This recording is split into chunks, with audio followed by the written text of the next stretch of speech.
kids. This is Learning to Dad I'm the cool dad. That's my thing. with Tyler Ross. But what I do have are a very particular set of skills. I'm gonna have fun, and you're gonna have fun.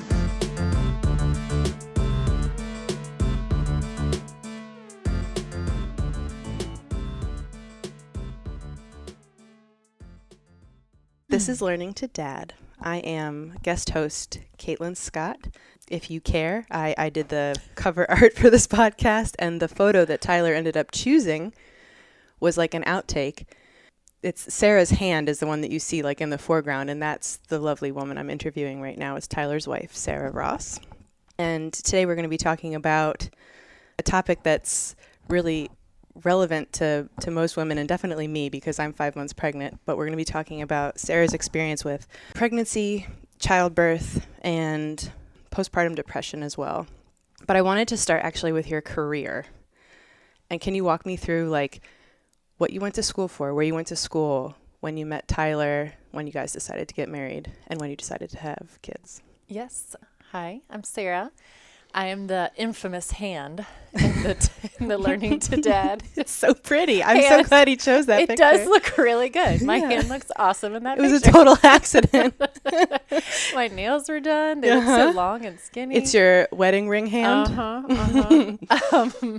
So in my career, I went to college and I had no idea what I wanted to do. I just went to college because that's what you do. Mm-hmm. You go to high school, you apply for colleges, then you go. Went to Longwood University, loved it. And my sophomore year, I went to a psychology class. I thought I wanted to do something with psychology. I think a lot of girls think they want to do something with I don't know. I did too. I mean, that's, I don't know. I don't know. Maybe it kind of sounds easy. And everybody knows what that is. It's like, I think a lot. Yeah. I can talk to people. I'll help them with their problems. I don't know. I'll make tons of money. Like, that's what you do. And I had the best, scariest professor. I mean, I only knew him like 5 days because on the like 4th or 5th class that I took, he said, I just want to start this class off saying today's the last day to drop out or of this class or of this major without getting penalized or charged for it. And I just need to be honest with you guys that unless you're willing to put in 15 years of hard, dedicated, expensive work, you're never going to make any money. Like he was like, you may as well be, just do something, like a waitress, retail, like something. He said, that's how much money you're going to make. Oh, and so I was like, all right. So I left. I waited until class was over because I am a people pleaser. But then I left and I sat and I was smoking cigarettes at the time. And I sat with my roommate, Ashby, and we sat outside and I was like, what am I going to do? And it just kind of hit me. I was like, I want to be around kids and I want to be a teacher. It was how people describe an epiphany. That's really kind of what it felt like. Yeah. Like it was like boom. And it felt awesome since I decided since then and love teaching. I can't think of, I had 1 year that a kid tried to stab me multiple times, a first grader. And so that was not a good year. Multiple times in one session or like throughout the year? He throughout attempted multiple times. Yeah.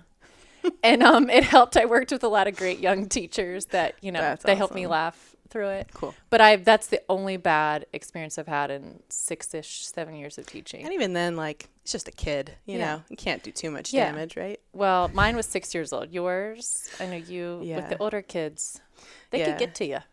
Yeah. I also, for the audience, I was also a teacher for 5 years between the ages of 25 and 30, taught English. And my active teaching years, like being paid, were some of the best years of my whole life. The experiences leading up to doing it on my own were completely terrifying. And I remember one time I was in a high school class. And like interning, student teaching, those kind of things. Okay. And I ended up in a book closet screaming, like not screaming, but like talking to my, well, I'm sure they heard every word I said. And I think I called them assholes at one point, but I was with my mentor person, the person that was kind of like helping, the person that I would ask questions to. She was observing, and we went to the book closet and I was like, why are they such assholes? But after that, the job that I got in Warrenton as a teacher was just like one of the best things that ever happened to me. And I love 7th and 8th grade kids, and people look at me like, really? But they were my group. Like I felt like Everybody they had has this. that. Totally. You've got a group. Yeah. I could channel that energy. Yeah. It's not for everyone. Definitely not. No. So when did you meet Tyler? So let's see. I got my first teaching job in Goochland County, the coolest school ever. If anyone from that ever hear this, it was seriously the best. Like Libby, hi. It was the best, one of the best teaching years, probably the top one of my whole life. And also I met Tyler, you know, you fall in love and everything.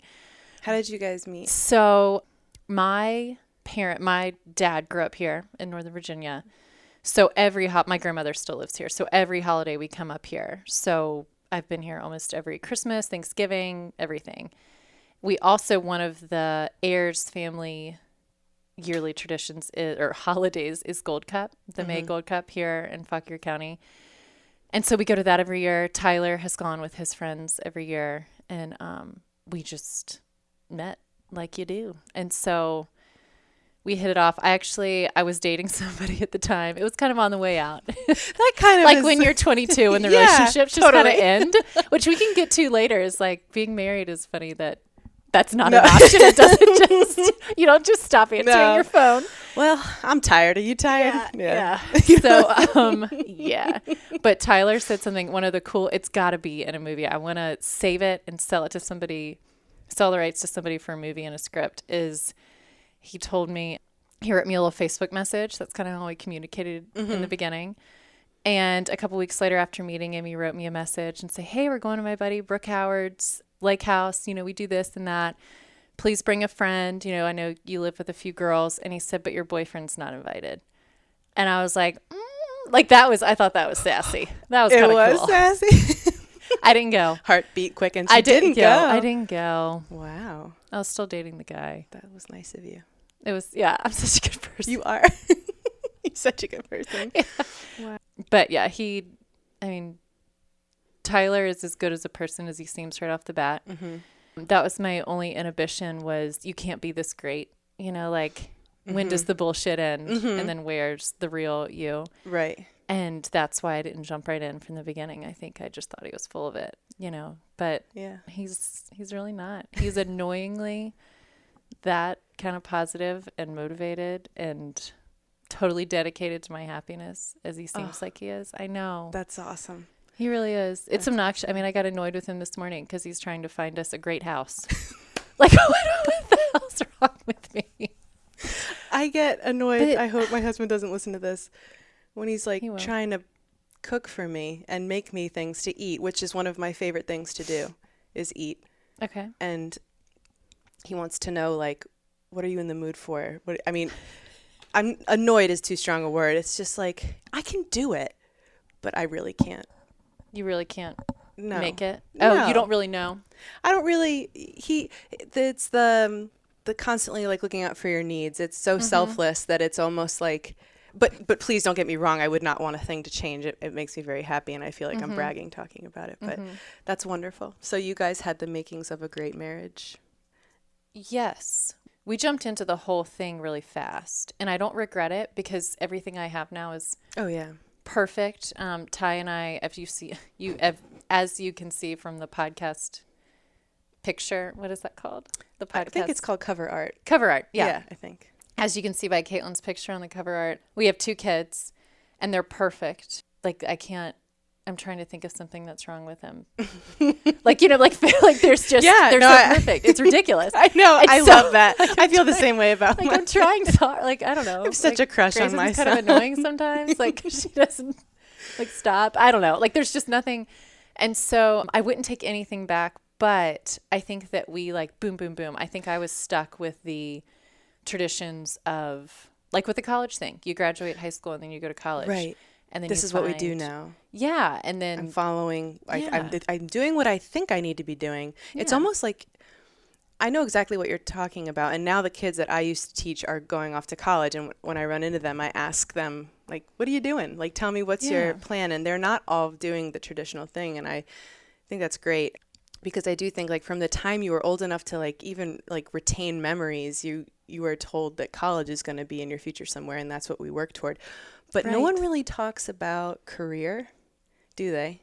Even you saying career, I was like, what do you mean? I really did. I was like, you mean my job? Like, that's so funny. A career is, that It's word like, was not. yeah, it's like the dream, or like the goals stop at college. And I had a similar situation where I went in going, not sure why I'm here or what I'm going to do with this whole experience. And, it took actually graduating college for me to realize that I wanted to be a teacher. So I had to go back and get a master's. Yeah, like I think you are sort of thrust into this traditional path, and unless you are unless you are not a people pleaser and you think outside the box and you're not afraid to think outside of the box, I think you do just sort of find yourself in this like channel with everyone else, like, oh, this is what I'm doing now, and I think that lasts until you realize that maybe you want something different, or you become old enough to realize like, oh, maybe that wasn't like what I would have done if I had been left to think about it myself. But so how you were in college, you graduated, and how old were you when you started dating Tyler? 20? I had gotten my new teaching job, but I hadn't started. So what is that, about 22? Yes, that's 21, 22. Right. And we dated for about 3 years and then got married. Okay. So you were 25. 25, 26 when we got married. And then Grayson came like the next year. Like I was pregnant right after Christmas. Okay. And and then Riley. Yeah, this is the interesting part. Riley is the product of the following New Year's. So Riley came, our little boy came 6 weeks, or he's the product of the 6-week appointment where the doctor tells you after giving birth that you can do, you can work out, you can, have you can sex. Yes, you can do whatever you want. And he was that. So then he came. Wait a minute. Let me just make sure I have this timeline right. He came like 10 months after he had Grace. No, God, that doesn't make sense. Yes, that he was is 1 right. year after her. Oh, okay. Right? They were both born in September. Oh, okay. So they're precisely 1 year apart. Right. And that's close. If you don't know, that's really close to have you're kids not supposed together. to do that. So that actually, what's cool is that actually felt really good. I liked being a little bit different with the traditional stuff, because that's not what you do. Right. That's not. That stands out. So I felt like that was kind of neat that I did something a little bit different and that he came along. Yeah. But I do not recommend it to anybody. I don't think the female brain or body was capable of that at all. Like, I know throughout history, it's kind of like, right, you're supposed to just pump out babies. Like, that's what we're physically meant to do. Right. But I think it's not healthy. No, it's not. Thank you. It's not healthy. Yeah. Like my body, like I went into early labor with Riley. So I was on bed rest. Like I said, he's perfect. I was perfect. I walked away from the hospital 2 days later after he was born. But yeah, I went on bed rest, and like my placenta wouldn't come out, and I just kind of felt, and then the postpartum, your hormones, right? Like just what my body went through that is when everything crazy. When all is well, I feel like the hormones are pretty incredible. And like no one can really explain it to you. And I don't want to fall into the trap of like focusing on the negative of being a pregnant woman and a mother, because honestly, I'm in my second pregnancy, and we were just talking about our kids and how, oh my gosh, like the love that you feels superhuman. You've never loved anyone like you've loved your kids. No sibling, parent, friend, lover, no one comes close to the love that you feel for your kids. And it's a really special honor to have that love and to experience that love in your life. And I think one of the things I kind of wanted to talk about today was the fear that surrounds this whole thing, and like particularly just parenthood or pregnancy, both, and especially birth, because I think the negative history that's sort of been passed down, right, from like, think about your mom's story about your birth and friends' stories and grandparents, and it's like everyone talks about it with this certain level of like, please expect to go through a lot of pain, and this is a rite of passage, and it's unavoidable. And doctors certainly are like, it's like a menu of drugs that you get. Like, it's not, oh, we'll do this if, you know, you start to, if you need it, but it's like, what do you want? You want an epidural, you want an induction, you want. So I think the process of birth has been so like interfered with and injected with all this fear that, like, of course, it's like a self-fulfilling prophecy. Of course you're going to be frightened when you start to go into labor. And of course it's going to cause complications when you're frightened, because I'm reading this book, sorry to go on and on, but I'm reading this book about like how the female body works. And like in any situation where you have to perform physically, if you are overcome with fear, you're not going to function. Like your body won't function the way it's supposed to. So the muscles of your uterus, which are supposed to just open up like a flower, and you know, it's supposed to work, and it has worked, but all the interference makes that process of, you know, actually delivering a child really difficult and painful, and it causes issues that you deal with for years after. Yes. Right? Would you agree that you didn't just like heal up and you were the same as before? So physically, I was. I'm trying to. I just read Rachel Hollis's latest book. She's the kind of what would you call her? A Motivational speaker. Yeah, she's like a motivational speaker, kind of like, hey girl, just love yourself, get over yourself. You know what I mean, kind of thing, in a good way. And she says, like, try to brag, you know, like it's okay to brag, because it's not actually bragging. It's just saying how it is. And if it's good, that's just the facts, kind of thing. So I'm trying to do that. Physically, my body, are we allowed to say the F word? It just rocked it. My body rocked it. Yeah. I left both pregnancies wearing jeans that I'd worn before I was pregnant. During the pregnancy, I think I just gained the weight in my belly. Yeah. Like, I worked out. I mean, besides the bed rest thing, I couldn't work out. But I mean, I worked out. I felt good. I don't remember being really depressed. When I was on bed rest, I was just scared shitless the whole time. Right. Like, please don't come out. Please don't come out, Right, kind of thing. right. But but I had a good time. But mentally, I think hormonally, I couldn't handle it. Like, afterwards, it just all kind of plummeted. Right. Like, when did you feel that start to happen? See, I think just the day of. I think the day that they came out. And I had always looked for one of my best friends, Leanne, who I'll force to listen to this. She had gone through it as well. And her biggest thing was that she didn't feel that connection with the baby. You know, like, she would look at it and just think, like, what is this? Like, what is this? And she was like, okay, something's not right. And she went and she got herself help, and she's the best mom ever now. She always was, but she feels that connection with her now 5-year-old.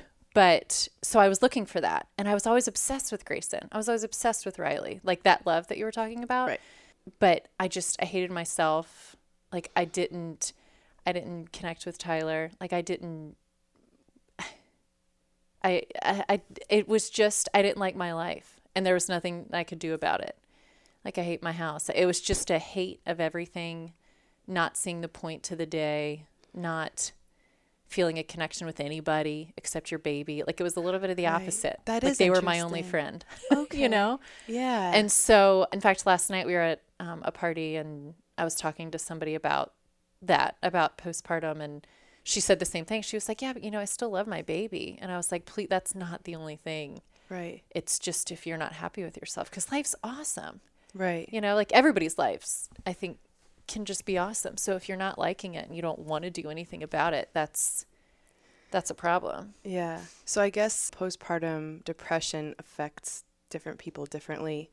Did you, like, when you talk about that disconnect, did you almost feel like it was difficult for you to, like, function and do the things, like the tasks that you had to do? Like, did that seem like this insurmountable thing where, like, you're like, I don't even think I can stand up, or like the baby's crying, I'm not sure I can even go get the baby? I never felt that. I just felt super jealous of everybody.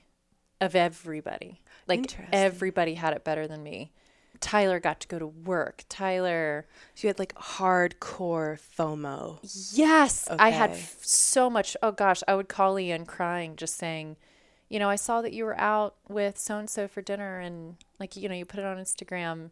And I just bawl on the phone with her. And I was like, I just want to move like back home with my mom. And like just that kind of feeling. Yeah. And she was like, that's not normal. Like you have friends, you have a great life. Like Right. something's not processing with you. Did you have any, I suffered a little bit of depression during my 5th month of my first pregnancy, and You said that during pregnancy. it was so weird. And I didn't know that, but it's hormonal. Yeah, it was the real deal. And I knew it was because I felt like I was actually, I mean, this is not about me, but I felt like I was actually in a deep, dark hole that just kept getting deeper. And the light was getting further and further away and smaller and And smaller. you were all alone. And I was all alone. Did you feel all alone? All alone. With like self-loathing, terror that like my husband would leave me. I was horrible at my job, that I was a worthless human being with no value to anybody. These were like that was the voice in my head. So I'm curious to know, like, what was the voice in your head saying to you? That I'd chosen everything wrong for my life.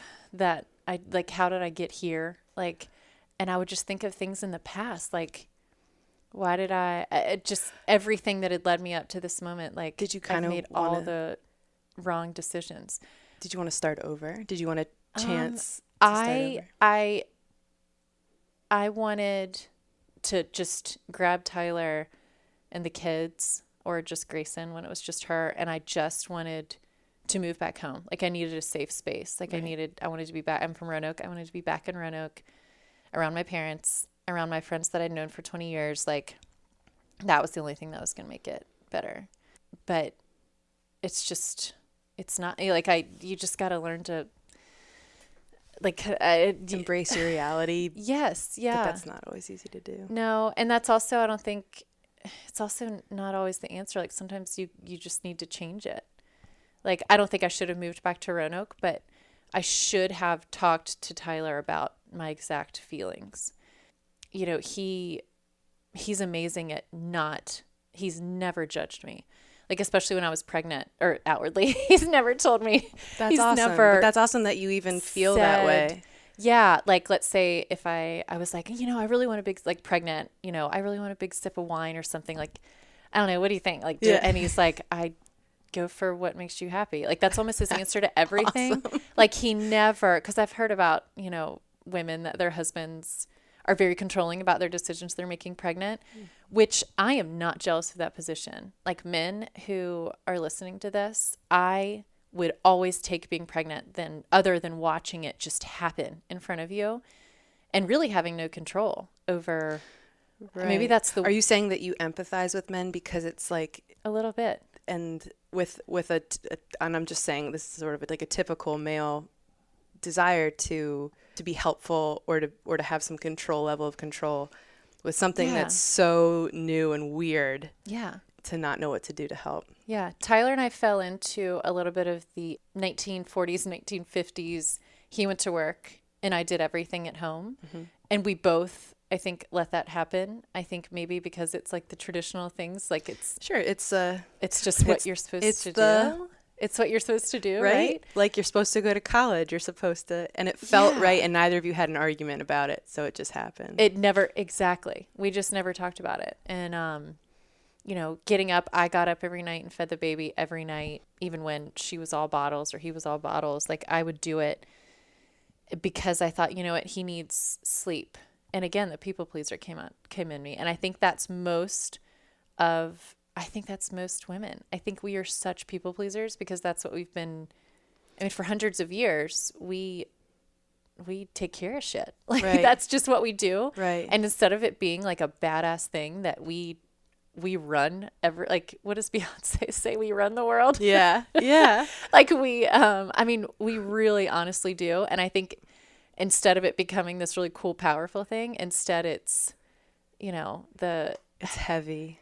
Yeah. And it's instead kind of like the sad thing like that we do.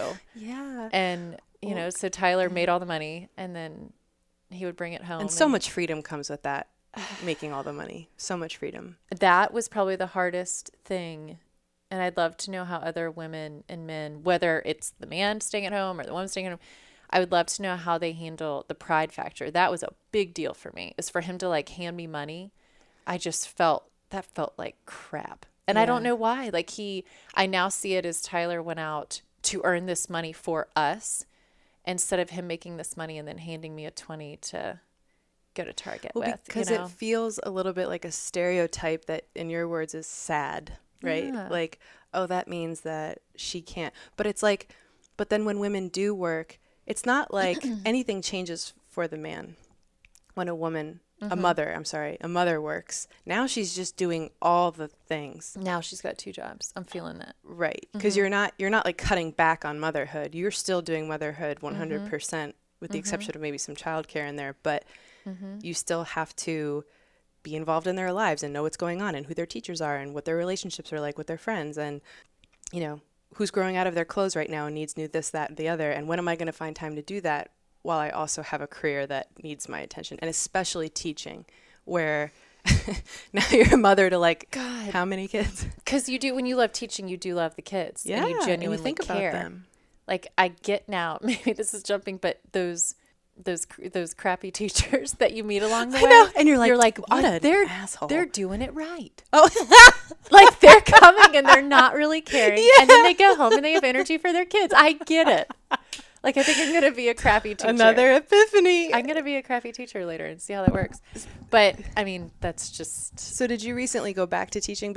Your kids now, their ages are... 3.5 and 4.5. Okay. And they are in preschool here in Warrenton. And I went back as a kindergarten assistant because I thought that the assistant job would take away... It would basically be like a 9 to 5 where I could clock in, clock out, go home. And I could do what I love, then clock out, not do planning, parent-teacher meetings, you know, all the basically all the crap that comes along with being a teacher. Right. And it was the time. It was that I go from 8 to 3 that I got home. I don't have energy for the kids. There's no flexibility. The teacher that I work with is amazing. And like if my kids are sick or it's a snow day, she has never given me a hard time about like that's what subs are for. Just you know, it's okay. But that's just not I can't handle that guilt. Right. You feel like you've made this commitment. Yes, exactly. Yeah. Yeah. Oh, I totally feel that. Because I was a teacher when I was not a mother. So yeah, I mean, you're at it like, you know, balls to the wall. You're waking up early, you're going to bed late, and you can't imagine doing it any other way. And then when you have to do it another way, there's a guilt because you're reducing the energy and time and love you're putting into something that's important to you. Yeah, so I'm going to stay at home again next year. And Tyler is really relieved because, you know, I'm going to be more relaxed and the house will be taken care of. Like I see now, you know, I really want all the women listening and all the men listening too to know that like, whether you feel like this or you don't, I want you to feel this way because staying at home and instead of how it used to be where I'd be on the couch and Tyler would come home and I'd have one of the babies or both and he'd say, "What'd you do today?" And I was like, "Well, I stayed in my freaking pajamas all day, but I did put the laundry away." You know, like now when he walks in, I'm going to be like, "You know what? I stayed in my PJs all day, but I did the laundry." Like now it's like this pride thing. Yeah. Taking care of a house is hard. It's so hard. Yeah. It's a job to be proud of. And so if there are men thinking like, shit, I got home and Stacy just, you know, all she did was the dishes. Like, no. Yeah, asshole. She did your dishes. Like, or women. You have a clean dish to eat dinner off of. Or the women that felt like or the women that that are staying at home and feeling bad. Yeah. One of my girls, Amanda, once said we were kind of both going through like some, oh my God, why, like we had kids and now we're at home. Holy shit. What happened to our lives? Right. She did this. It was funny, but it was also sad. She was like, it just feels like my day is breakfast, lunch, dinner, breakfast, lunch, dinner, like, and that's what it is. But I don't want, like, taking care of a house is amazing and it's hard. And it's important. And it's so important. What do you have if you don't have a house? What do you have? And both men and women contribute to the having of that house in their own ways. And both ways are equally valid. I wouldn't want to earn all the money. Would you want to do that? I've thought about that. And no, it depends on what my job was. If I got to photograph famous people in a portrait studio all day, maybe. Sure. Because that's like my dream. But no, I think there's a lot of pressure on men too that maybe they don't talk about, and that's like, you know. I would love to hear men talk about that. Can you imagine how Tyler felt when he found out you were pregnant again? And like the enormous pressure. I don't know. It's funny. I look back at him with such pride that he hid his stress from me when I was on bed rest and we were flipping a house. We owned 2 houses, and the one that we were flipping was not. It was a huge house, and it was way too big, and we just thought we were going to pop in and out of it. But the utilities alone were just extraordinary, because it was a mansion basically, right? And we were living in like a fourth of it, and looking back, his beard started to fall out. He had a beard. I loved having a beard, and he had patches. Oh no. And I remember asking him about it, like, hey, your beard, and he's allergic to citrus, random side note, and he would tell me like, oh, I think I had an orange. But he told me like later, or he actually was telling a friend, and I kind of overheard. We were at a big dinner table, and I overheard, and he said, yeah, you know, when Sarah was on bed rest, we had those 2 houses, and I was basically just trying to make money. Just, you know, I was so stressed. He was like, I was losing hair. And I just kind of overheard it, and I thought, holy shit. Yeah. Like, so I'm a little embarrassed at both of us that we didn't just sit and talk about it. We didn't have little check-ins with each other. So is that something? We never ever did. We never talked about anything. Why do you think that is? I think we were both afraid too. I think I'm more of a people pleaser than he is, for sure. He's not afraid to rock the boat a little bit, respectively, but I think he still is a little bit of one, especially when it comes to me. But so we never talked about anything. I never told him like, talk about your feelings or like, hey, I'm worried or no. And I think we were just both scared to say things we were feeling because they were scary. Like, Tyler, I'm scared to death our baby inside me might die. Right. Or, you know, he was like, I'm scared to death that I can't afford pay these bills. Yes. Yeah. Like, and I wish those we are both would have. really intense things that it's like, man, that's why you get married, is to share those kinds of fears and with like somebody. Yeah. And I hate that because I think we missed out a little bit on some really cool, some of like one of our years together was not a wash, but we just didn't. It's almost like it. Like I remember I overheard, I think it was like Tyler said something to somebody, and then they told me that like you guys didn't talk for 2 years. I did. Yeah. I don't think we did. And it wasn't a hateful way. No, it was because you were both so consumed with what was going on. And if we have a third baby, I don't know if that, who knows? Oh, God, I don't know. You don't have to. There's no pressure to have a third baby. But if we do, it's going to be so different. And I think that's, you know, if ever I see those little youngins getting married, all these youths that are getting engaged and things, I try to tell them like, please be okay hurting his feelings, or to him, like, please hurt her feelings. It's okay. Like, she agreed to marry you. Like, she's living in that crappy apartment with you. Like, whatever. Like, you guys like each other. You're not going to scare her away. You just gave me chills. And if you do scare them away, then they weren't supposed to be there. Totally. Because like, you can't die and not have been yourself. Like, can you imagine? Like being hit by a bus and then being in the hospital bed and they're like, you know, you got 5 minutes. And then you're like, I have so much to tell you. Like, Tyler, I have so much to tell you. Yeah. I don't like that band. And I don't like green bean. You know, like, I hate your hair like that. I that's a big thing lately for me. Do you think, would you credit your sort of like the strong silence that you guys, or that front you were putting up, did you credit that to just immaturity and youth? And yes. Yes, I do. I do. Yeah, yuck.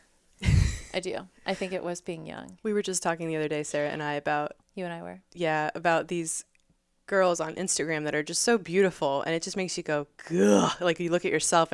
And then I said, like, for me, selfies are just so painful to post. It's just like, it's agony just even thinking about it. But then I said to you, I was like, yeah, but you know what? We're probably so much more confident than they are, really. And you're like, yeah. Oh, what did you say? You're like, they're probably miserable, right? Or like, whatever. Or just like, we're just more confident than they are. And I really believe that, like, that thing you said about just telling them the truth and not being afraid to hurt their feelings.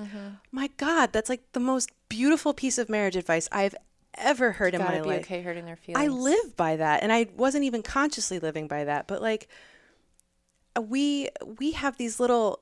Our fights now are so small and quick, and they're over so quickly, and we move on so quickly because we have made a habit of just being like, no, man, don't talk to me like that. Or, no, I can't, we're not doing it that way. Or we just, nobody just puts their head down and be like, well, I hope that he or she stops doing what they're doing. No, we talk immediately about what our beef is, and God, it's made us respect each other so much more. That's awesome.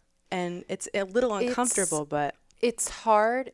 Like so a worth it. man and a woman, I think like any two people living together. I've lived with my maid of honor, my best friend, Adrienne. We lived together and it worked, but we had 2 bedrooms. Like maybe the people in the 20s, was it like in the 20s, the 30s, the 40s, Yes. they had the Before 2 little television. twin rooms. They had the 2 little twin beds. yeah. Well, maybe not that. I think the 2-bedroom thing might help out. But anyways, we worked it out. But just being roommates in general is hard. Being roommates in general. And then you've committed yourself to one person for the rest of your life. Like, it's kind of insane. It is a little insane, especially when you make that promise and commitment before you are like a self-actualized adult. Oh my God. Grayson has this body book. It's that somebody got her. It's like my body, when we were flipping through it. And I eventually started to read through it myself. I learned so much about the vagina that I had no idea. The names of things. I've had one for 33 years and I didn't know half that I learned in this toddler's body. Well, it wasn't a toddler book. It was like elementary school, Did you just know the basic that body parts. We're calling it the wrong thing half the time. It's not oh, yes. It's a All the vulva. parts. See? It's a vulva, guys. It's not a vagina. Well- the vagina is a very specific part. The vulva is the part you're probably thinking about right now. But But like those are not facts that were given to us, and I think that contributes a lot to. you know what, actually, our poor health teachers, I guarantee they taught us that in like 7th grade, but we weren't listening.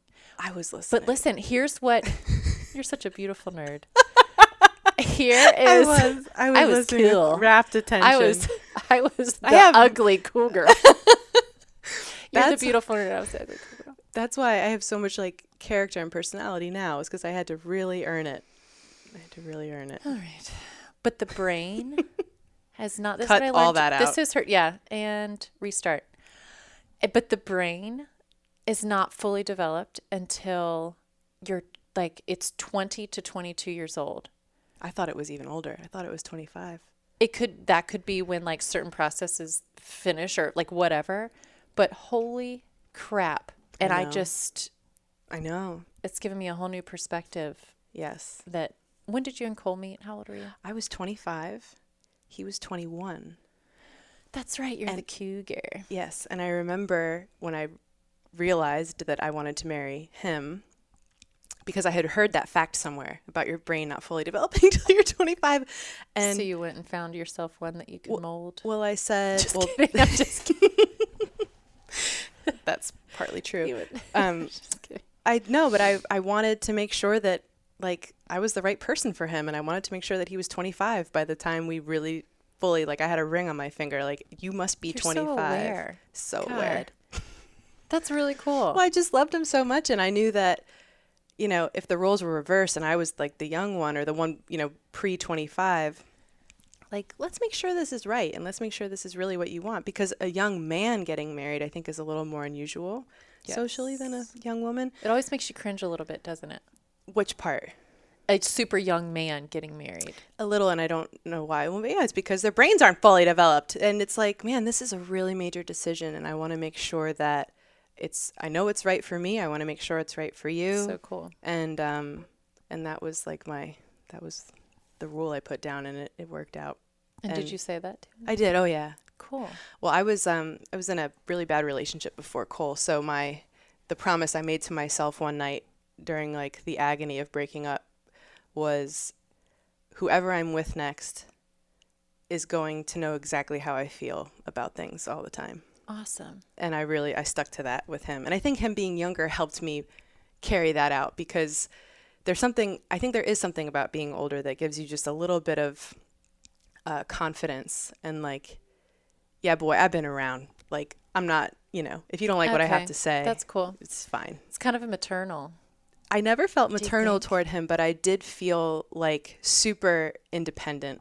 Cool. From day that's one. Awesome. Like, I never felt like codependent with him. And I think that was good for me. Awesome. Yeah. Anyway, it's not about me. I had some like cool questions I wanted to ask you that I've been collecting for months. Just like, because I love interviewing people. The one thing You're good at it. I need to work on not talking about myself so much. But you're interesting. Thank you. But let's see. I had these questions and one quick thing, real quick. When did you start to feel better? Like, we were talking about postpartum depression. I wanted, just for women that might be going through it or are about to have a child, how did things like right themselves for you and Tyler? So I give Leanne in Roanoke, Virginia, I give her a ton of credit because she's never been afraid to hurt my feelings. And I think that's why we're such good friends, is she, she's the one that told me when I call her crying, like, this is not normal. Like, that's not a real problem. Like, that, like, you need to take care of this. You need to get, you shouldn't be complacent with this. Yes. You can't be complacent with this. And so I went to see a doctor, and here in town, and she did some blood work. And also they give you a little interview on a piece of paper, like a questionnaire, fill in the bubble thing. And it was really eye-opening to me that on the questionnaire, I started to lie. Like, and it was just for me and the doctor, and I lied on it. Like, it was like, it was like if you thought about killing yourself, and that was no. I was like, no, I've never, like, that never really crossed my mind. I think it crossed my mind as much as it does anybody. Right. Like, that sounds super morbid, but the thought has crossed everybody's minds before that. Sure. Not in an intense way, but just like, not in a specific way. Yeah. So, I mean, but things like, God, I can't even remember, but just like, are you generally unhappy? Do you hate the way you look? Do you hate your baby? That was a no. But it just all these questions I started to kind of fib on. And I was like, no, I'm going to be honest. Like, yes, no, I don't like the way I look, or I'm not proud of myself, and all this stuff. And so that was the most, I could have just used that interview for myself to look at it, seeing written down and think like, that is pathetic and that needs to change. But the doctor did blood work, and just looking at my questionnaire, she was like, I think medication could help. And I did try that. It's funny. I would recommend it to anybody because it got me out of the ditch. Like, it squared away my hormones that I felt normal again. Right. But getting off of it was really bad. It was really hard. Not really bad. It was really hard. I think I had to try like 3 or 4 times. I've never known what addiction is like. Knock on wood. I've never had a problem with addiction, but I know now why it's so hard for people, because I needed it. I get off of it, and the feelings would come flooding back. Like, I'd wake up and think, like, why did I choose this? Like, why did I choose this life? And but things you like that. had the consciousness to be like, oh, I know what this is. The 3rd time I tried to get off of it, and the freaking difference was Tyler and I talked about it. And I was just really honest. I just talked to him like I would a therapist or a best friend. Like, that's what they are. That's what they are. We forget that, you qualify as somebody as a best friend as somebody you feel really comfortable with. At least in this modern day, I think we can say that they, yeah. Like, people say, oh, well, your spouse can't be everything to you. Well, they can be, no, they can't be everything to you. They can't be your girlfriend. No. That's a different relationship. But they can certainly, for the love of God, be your best friend. They can be someone you could tell a lot of things to. Yeah. A lot of your inner stuff. Yeah. Like Susie and Leanne from Roanoke, like, they're my best friends because I've known them so long, and we're just sisters. But we told each other when we lost our virginity, and like, so like, we told them, I tell them everything, and we share toothbrushes when we go on trips, so we're best friends. But you think about, so like, that's what but then you think about your husband, and you're like, we made people together. Like that, we own a house together. Like, that is a best friend. We sleep side by side every night. That is a best friend. Yeah. And I think that we forget. But yeah, I think that is a fine line. They can't be your girlfriend. And I think that that is something I'd love to talk to men about, is what that's like, you know, to like how they feel like the friendship factor should be between, like, you know, them and their wives. Like, I don't know what I'm getting at, but like that you have to sort of be you have to be ready to put your judgment aside when someone tells you something vulnerable. Like, yes, talking about depression is not easy to talk about. Talking about fears, talking about all these vulnerabilities. I remember feeling like one of my big problems with my depression during my pregnancy was like feeling like, and I don't know if this was perceived or true, but feeling like my husband would judge me for certain things that had happened at work, and like feeling completely crippled, unable to talk to him about it. And I'm like, I'm just gonna, like the fear of him being like embarrassed for you. Yes. Or, you know, disappointed like, in me. Disappointed, yeah. Like, what do you mean that happened? How could that have happened? You know? So I remember thinking, I'm just gonna push this down. Like a freaking trash compactor. Yes. Just keep it in, push it down. It's going to go those away. get full. Oh man, it got full so quick. No matter how, Yeah. it gets full. That's why I use that whole analogy. You're exactly right. Like, it'll fit for a while. Yeah. It didn't take long for me to feel like I was completely losing my mind. And as soon as I started talking about it to people, like multiple people, like, it wasn't healing me right away, but I finally, like, I just got down the line, like, mom, mother-in-law, husband, sister-in-law, girlfriends. And then finally I got to these 2 girlfriends, and I told them, like, I'm having major problems. I think I'm depressed. I hate myself. I can't tell Cole this, that, and the other. And I decided to not let any of my shame, like, stay hidden. And I dumped everything on them.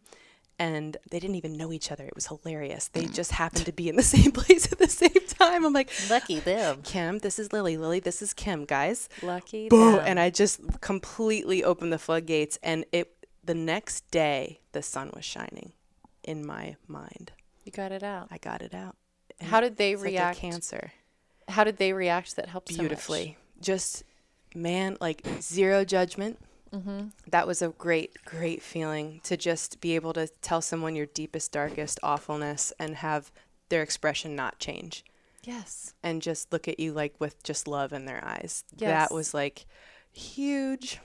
I think that's what guys need to know. And there's a Parks and Rec episode that we should put the link. Okay. I saw you fist bump. Isn't it amazing? Yeah. There's a Parks and Rec episode that there's a little clip in it that I want to, like, put the link to or something on this, if we're allowed to. Yeah. But it is the best advice for men that I would ever give. And I don't know why it works. I don't know if it embarrasses me a little bit. This is how the majority of women are.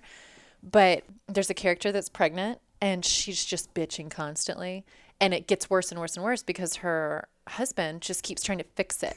You know, and saying, like, well, maybe you feel that way because of this. Like, maybe you need this. Like, here, I got you this special water. You know, let's go on a walk. Like, whatever. And it's adorable and wonderful, and it makes sense. Like, yes, let but me she fix this for you. keeps getting more pissed. And finally, they get the clip I want to play is his friends confronting him and saying, you need to STF you. Yeah. You got to shut up, and you just have to listen. And then you Yeah. have to nod your head and be like, ugh, that sucks. Yes, that must be terrible. And I showed that clip. Tyler and I had kind of an argument and about, you know, when we would talk about things, and I ended up hurting his feelings, trying to talk about my feelings, and it was just a mess.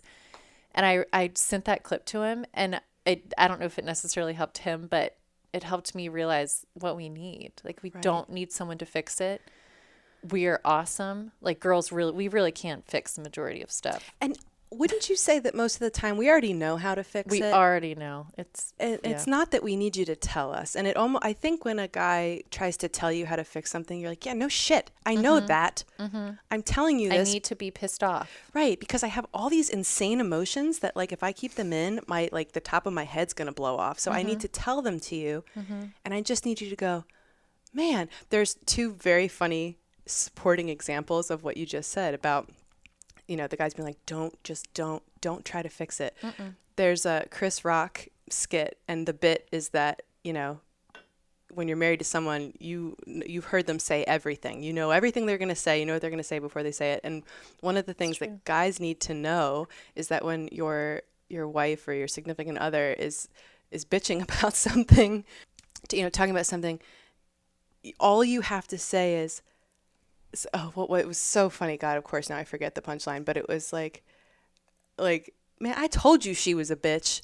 and that you're just like validated. Yeah. Yeah. And now, it's like, seriously, that brings you closer together than trying to tell her, like, here's a step-by-step guide of how to manage your emotions around this person. No, all you have to do is agree with me and agree that this really sucks, and we're going to be so much closer if you do. I know a lot of women are shaking their heads right now. Yeah. Just agree with me and just be like, man, I knew she was a bitch. I knew she was a bitch. But seriously, I mean, I don't even know who to... Did your heart just lift up a little bit? I'm trying to think of a bitch I know, and now I feel better already. It's great. And then the other little bit is a YouTube clip of this woman just talking about this horrible pain that she's going through, and it just like her head just feels like it's just throbbing and throbbing, and then the camera pans out and there's a nail sticking out of her head, and the guy's like, I think all you have to do is take the nail out of your head. And she's like, are you even listening to me?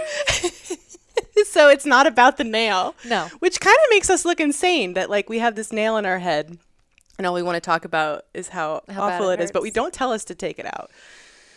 Maybe there's something wrong with us too. I don't know. But yeah, that's excellent advice.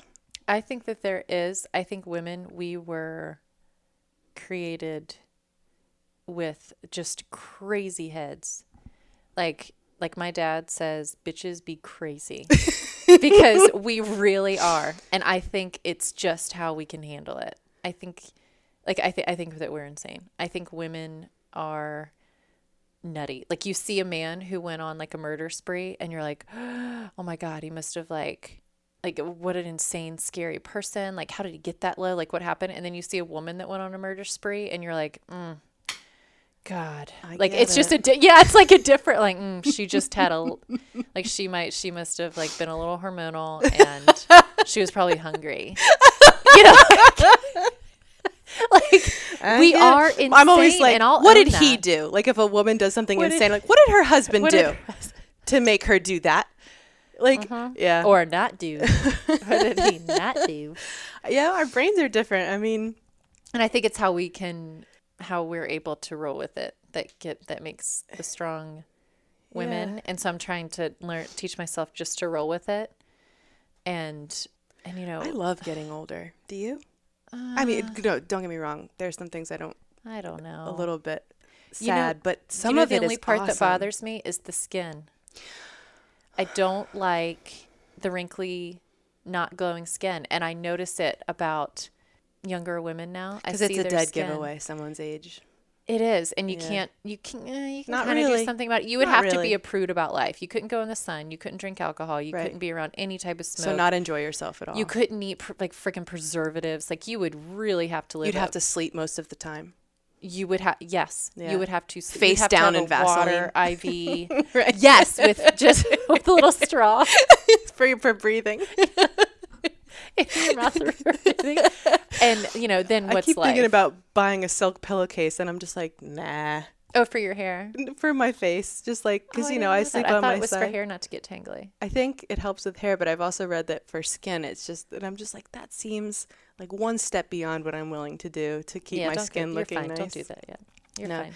But the wisdom that comes with age has been like incredibly freeing. You're really wise. Oh, stop. I think we all get wiser, right? Because you just sort of are like, oh, I'm not going to do that shit anymore. This feels better. This feels better. That's how I'm always like, what feels better? This feels better. So here's something that it's my new little goal to figure out in my head is the whole gas mask scenario or analogy of, in a plane, always put your gas mask on. Or in life, put your gas mask on before anyone else's. Mm-hmm. Fill your vase or fill your cup before you fill other people's. And that way you are full to help others. But so I think it's a woman thing to think like, I can hold my breath for one more second. Just let me put this one more gas. Like, let me put the gas mask on. I can hold my breath for 5 more seconds. Yeah. I can hold it for 5 more minutes. Like, yeah. And so, and it's hard not to feel selfish or like, So today Tyler and I went and looked at a house. We were always looking at houses. That's exciting. Yeah, well, we always are. No. So I forget to be excited and interested.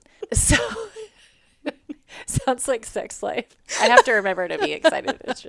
And so we go and look at these houses. We looked at one today, and Tyler's dying to have land, to have a creek, and have, dirt under his toes and everything. That, yeah. Mm-hmm. And so I know that that's something that he wants. And we were out there, and this place was, almost half an hour from our house if you could drive at a good pace the whole time, didn't get behind a tractor or something. Mm-hmm. And, we were talking about on the way home, and I'm trying not to be that people pleaser, because I don't think that pleases anybody. I think at the end of the day, nobody's happy. Nobody knows you, and you feel like shit because you basically lied all day. Right. You're a shell. Yes. And so we were talking about it, and I said, I don't want to be that far away from people. Like, especially girlfriends are such a big part of my life that now that I have these great ones, and I'm comfortable, and I like this little nest that we're in. I'm scared to mess that up. Like the postpartum thing, I now truly feel like it's behind me. Mm-hmm. I'm off medication. Like I'm scared to rock the boat with that and to change lifestyles. And it sucked because I could tell and he told me that he was really disappointed. He was like, okay, like, yeah, I'm just disappointed that's not what you want right now. And he wasn't a jerk about it. That's just what he said. And I could tell he was bummed. And I had to literally bite my tongue not to be like, let's just move there. Right. To take it all back. So it's like I put my gas mask on, and it kind of feels shitty sometimes. But maybe with practice it won't. Yeah. And I mean, we have, I like our house now, and we have a good life. It's just, what is that line between like taking care of yourself so that others are happy? Like the whole, if mommy ain't happy, nobody's happy, is true. Because like I said, we're crazy, and we make it known when we're not happy. Well, the problem is, see, here's the problem with being a woman that doesn't put her gas mask on, doesn't speak her mind and say how she feels about things, and, speak up and put her voice out into the room, right? And like, listen to me, look at me, right? Mm-hmm. When you don't do that long enough, the crazy accumulates. And you can reach a breaking point that is really damaging to yourself and to everyone else. I mean, men certainly typically don't have this problem of, maybe I shouldn't say that, And like, are you really hurting anyone by speaking your truth and by saying, you know what, I don't think that's going to be a great decision for me? You're actually preventing a lot of hurt. So it might be uncomfortable in that moment. It's like, oh, I think I just disappointed him. But ultimately now you don't have to be disappointed in the long run, for the long term. I think about that. I visualized us out there, and Tyler doesn't want a sad wife. He doesn't. No, and you'll find line? I think you got to realize that you're going to find something that works for both of you, because that thing exists. It's out there, and you're going to find something that works for both of you. And then, oh my God, how great that you don't have to suffer living somewhere where you're not happy. It's not like conducive to your personal needs. You're allowed to have needs. And that's tricky about being married, is the just where to live in general. Yes. I have friends that live, all around the country that one spouse just doesn't like it. Yeah. And I just wonder. I know that a lot of people live in two different states because they each are like, this is my job, this is where I want to live. This is my job, this is where I want to be. Mm-hmm. And they decide to stay together, but they're not really together. That is like incredibly common these days. It's okay for it to be really hard. I think the answer is different for every couple. And as long as you keep talking and you're going to find something that works for both of you. It's just a constant compromise. Mm-hmm. But I think the line is where it starts to affect maybe your mental health. Like if you lived somewhere far away from people and isolated, like that word isolation, you're like, nope, that's on my no list. I can't have that. So yeah, like being self-aware and talking, and you'll find a compromise where you're both happy. And you got to be yourself. Or mostly happy. You got to be yourself. Hell yeah. My girl Erin, who I'll also make listen to this, she told me awesome advice. We were just kind of talking. Her and I are both, we love people, and we love making sure that other people are happy. and we're both a little bit of a chameleon in groups of people. Like we're going to form to what that group of people. Oh, this is a loud group, so I'm going to be loud. Yeah. Yeah. This is a quiet group. Like, these girls are really polite. They're quiet. They're all probably virgins, so I'm not going to talk about it. And so I'm going to keep my mouth shut. And she said something really cool that I remind myself. I've even put on one of those little boards like that, you know, if you're a girl, you have to have, or you're a loser. The velvet boards with the plastic letters. Yes, I have. Yeah, they're all over. Yeah, you have one. I do. Cool. I do. And I put it, but she said, she was like, you've got to be yourself or nobody knows you. Then It's how so sad basic. would that be? Well, but for it's nobody so to basic. actually know you. But our behaviors are so like conditioned in this crazy way to like bend over backwards to make people happy that you do start to forget like or get basic approval. basic truths like that. Okay, well now nobody knows you. It's really hard for someone not to like you. But I feel like I know you. no, yeah, you do. I feel good. You don't feel like you have to be different around me, right? No, not you. Because you I really don't. You make me laugh. You make me laugh. You make me laugh. You're so much Well, and you fun. talked about your nipples within like 5 seconds of us meeting. And so I felt like, all right, we're under the clothes already.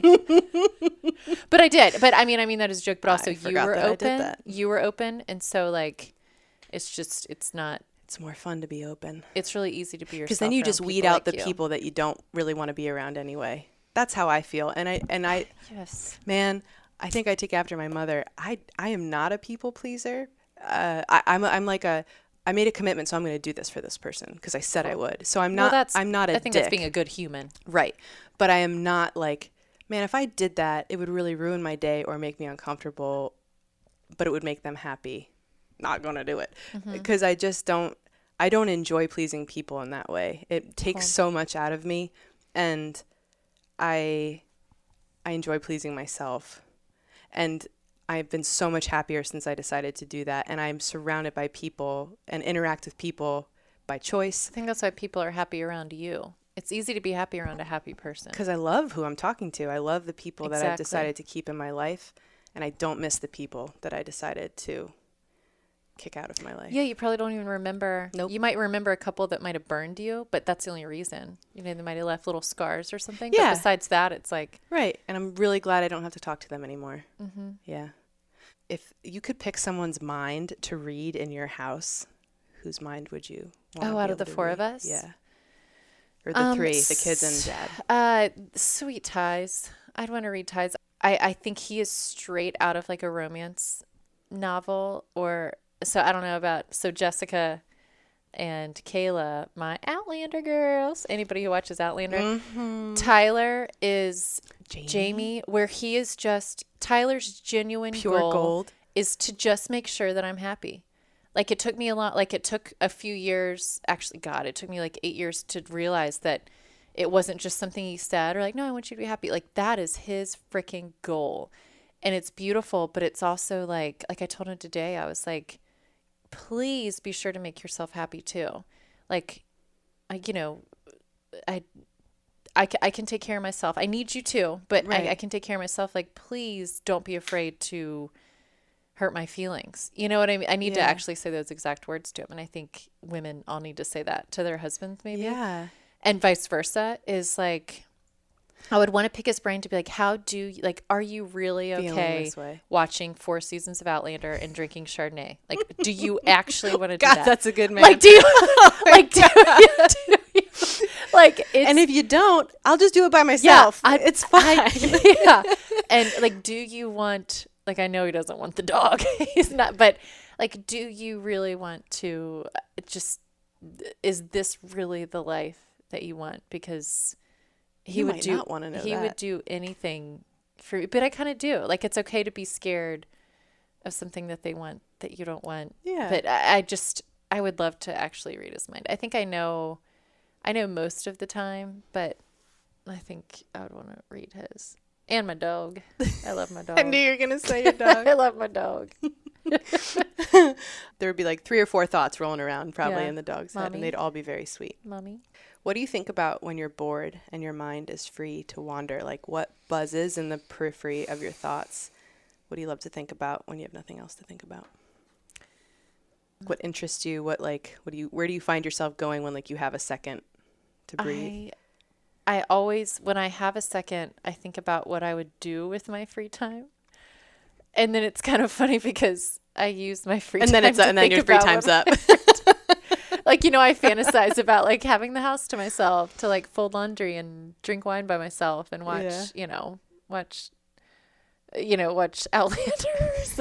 Watch out. But Is there a new season out right now or something? I'm only on season 3. So don't ruin it. Don't say anything. Did you read the book? Yeah.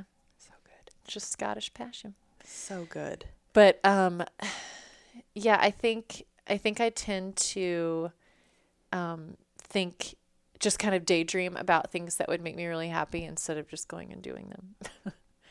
So I need to do that. And I think about my kids a ton. I worry. I mean, oh my God. #mom. I don't think we can ever change that. I don't think we can ever There change will always be something to worry about. Yes. So I think I worry. I think I need to worry less. What about you? What's in your peripherals?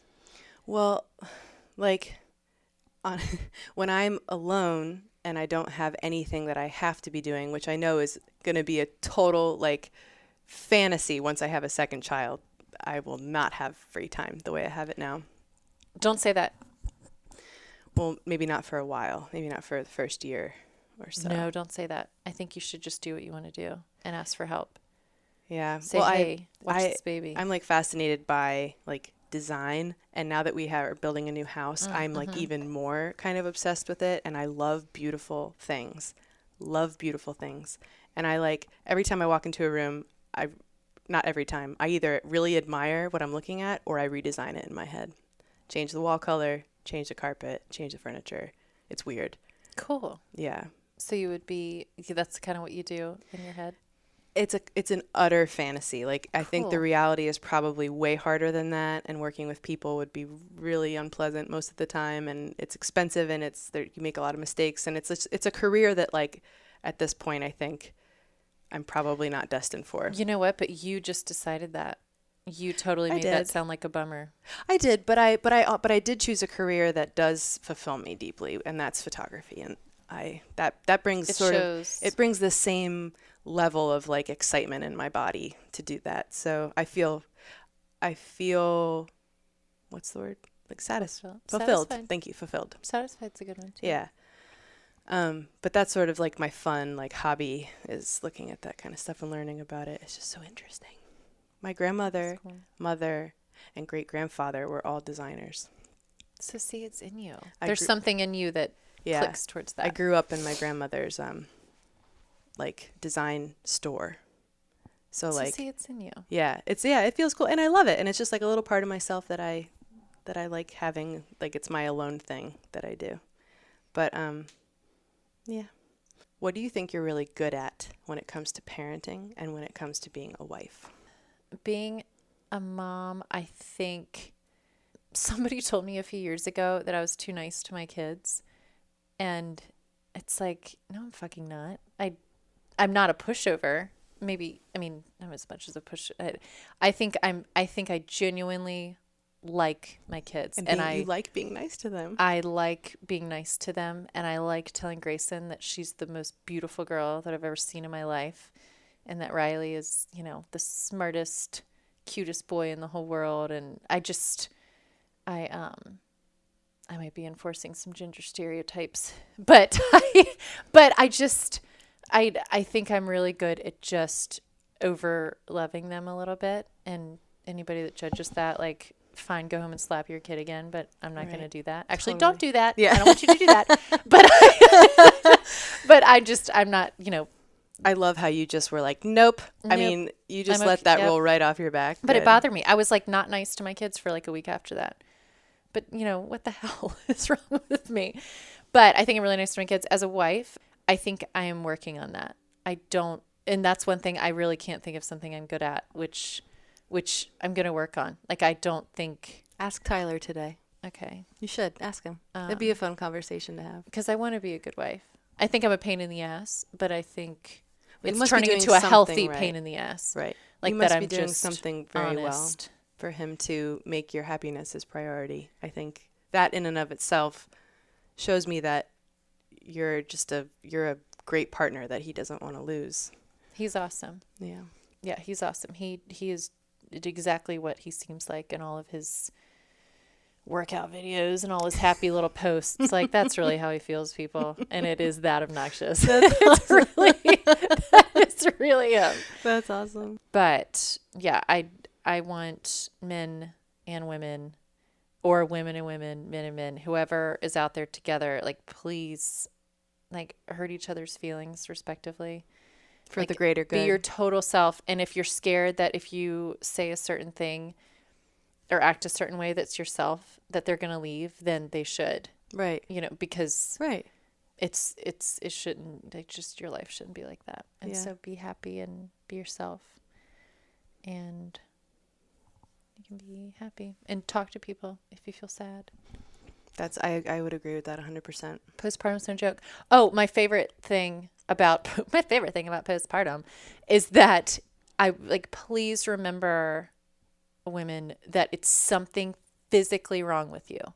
It is not that you couldn't handle it, or that you are not a good mom and you weren't that you weren't meant for it, or you forgot to read the books, or that you're just too tired, or you're not a good wife, or you're not in shape enough to do it, or you're not pretty enough to do it. Like, the sadness that it seems like generally starts to just become with after you have a baby, it is physically wrong with your brain. It's not that can be fixed. Yes, it's something wrong. It's like a broken arm. It's not that. Right. It's the exact. Nothing you should try to hide. Would you ever try to hide a broken arm? No, exactly. Never. You go get help for it. Exactly. So please treat it like that, because that's what it is. It's not that you can't handle it. Right. It's that you physically can't, and right. you have no control over that. Right. And you shouldn't have to live with it. Yeah. And there are people out there to help you. Yeah. Well, that's great. Thank you for a beautiful interview. I knew it was going to be good.